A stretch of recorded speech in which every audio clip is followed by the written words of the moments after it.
So I decided to be a GI oncologist, not because I was born to be a GI oncologist, not because that's the kind of cancer my mother had. The reality was I wanted to find a disease that really needed help.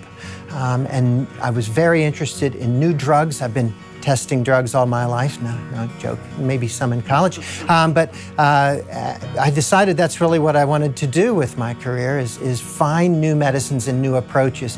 And there was no place with greater need than GI cancers, colorectal cancers. Dr. Marshall is very impressive from the very first moment that I met him. I think the thing that I loved the most about him was that he made me feel at ease right off the bat. He has this wonderful sense of humor, which was very helpful during my entire treatment, and just so capable and knowledgeable. One of the things I've always thought is amazing about him is his ability really to think outside the box, which I think is a lot of what makes him a really good and smart oncologist, is that sort of not being stuck to the path that's in front and the path that's been laid out, not only for treatment, but also to make your current life better. I think Chris for Life is honoring Dr. Marshall because of his leadership in seeing a gift that Chris for Life had to give to the community, and the passion that Michael and his team have, and got behind it so solidly. This organization is very dear to his heart, and it means a lot to him, and that Chris for Life does for his patients and for advocacy and research of colon cancer.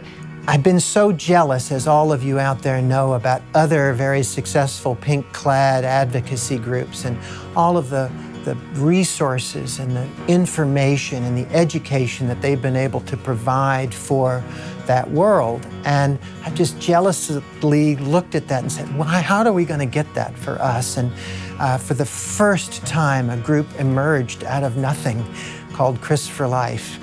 And in a few short years has become clearly the leading group for support of colorectal cancer, already supporting clinical research, already supporting ad campaigns to do screening, to keep people out of trouble, has set a new standard on web-based information and chat rooms, and merged really us into a cohesive group that I think has the best shot of really changing the landscape for patients with colorectal cancer.